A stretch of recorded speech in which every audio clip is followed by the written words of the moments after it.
on the method of partial fractions.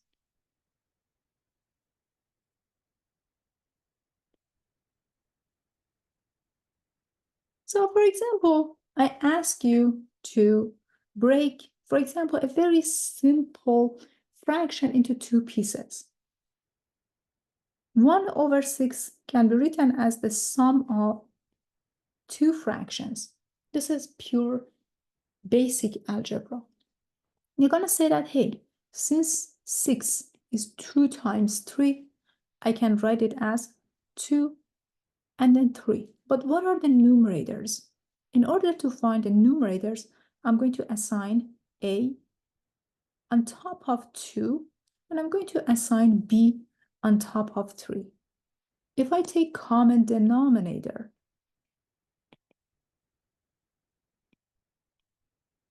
on the right-hand side, my common denominator is 2 times 3, and I get 3A plus 2B.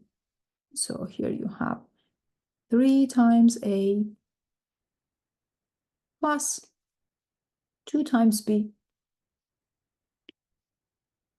And on the left-hand side, I have 1/6. There is no doubt there. The denominators are the same. 6 and 2 times 3 are the same. So I just need to set the numerators equal to each other. In order to set the numerators equal to each other, what do you have? You have 3A plus 2B equals to 1. All right, what are the options that we have for A and B? A can be 1, B can be -1.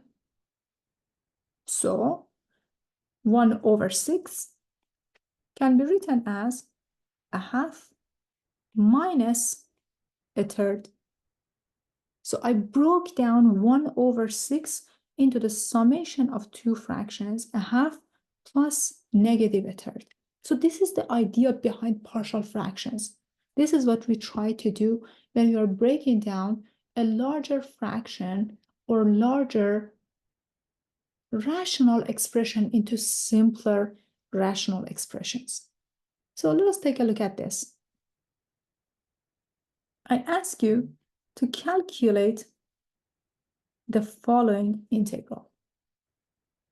How do you calculate the integral of x plus 5 divided by x squared plus x minus 2 dx?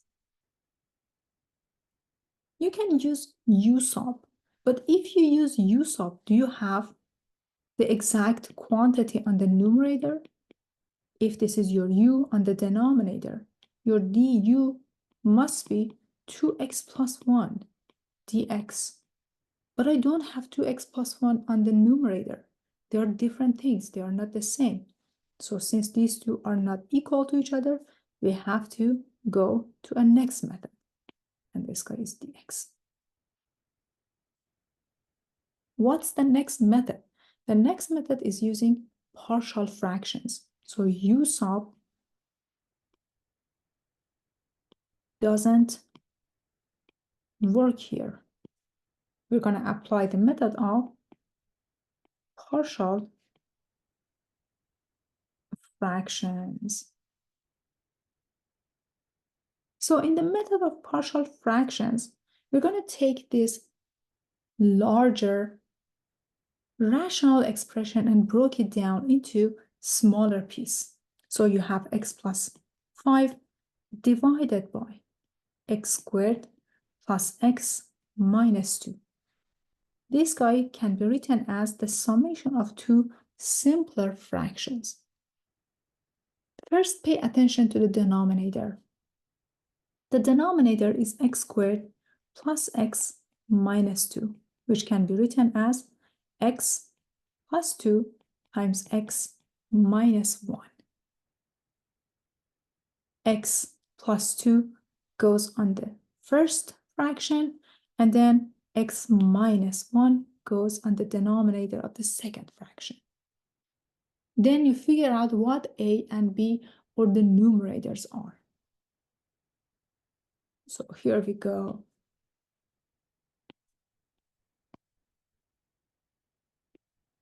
So x plus 2 and I'm going to use a on top of x plus 2. I'm going to write down x minus 1 and b on top of x minus 1.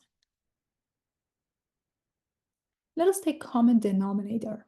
If I take common denominator of the quantity on the right-hand side, I create a fraction, but it has two variables, a and b, that I need to figure out what are those.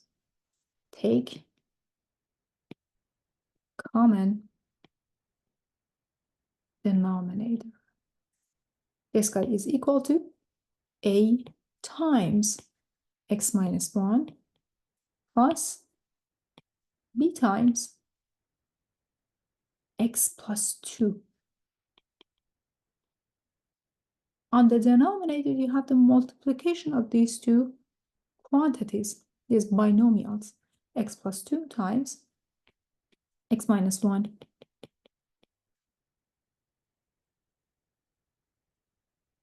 And on the left-hand side, you have x plus 5 divided by x squared plus x minus 2.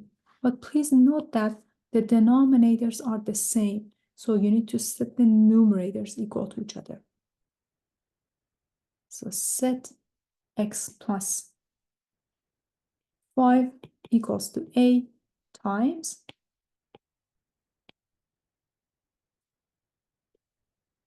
x minus 1 plus b times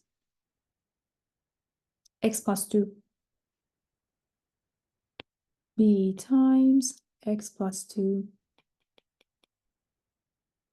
We have a shortcut here. You can use this shortcut when you're finding a and b. In this shortcut, let x to be 1.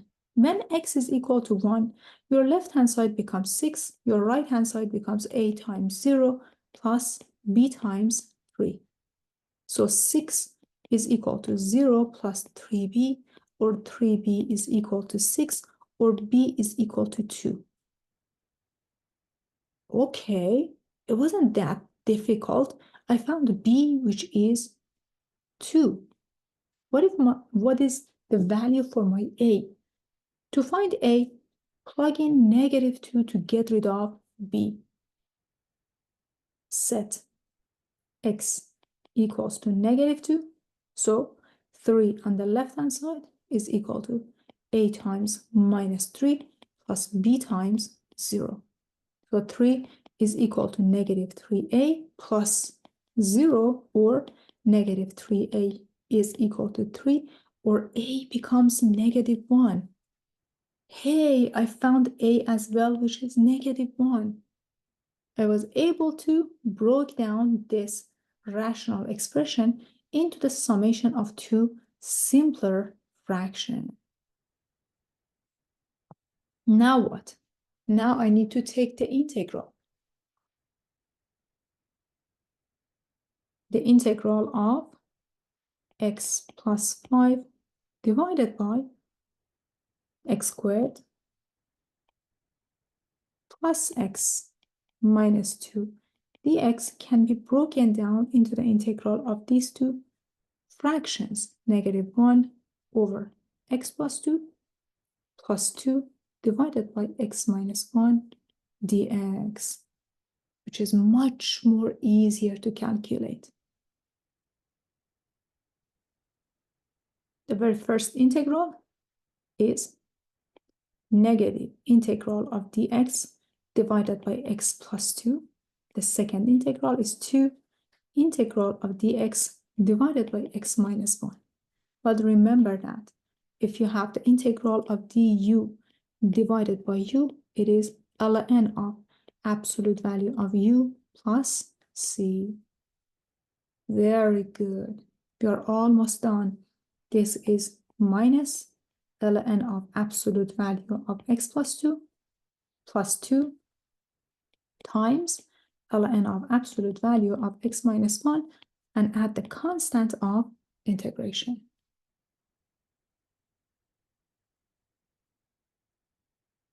The method of partial fractions that help us to calculate the integral a little bit easier.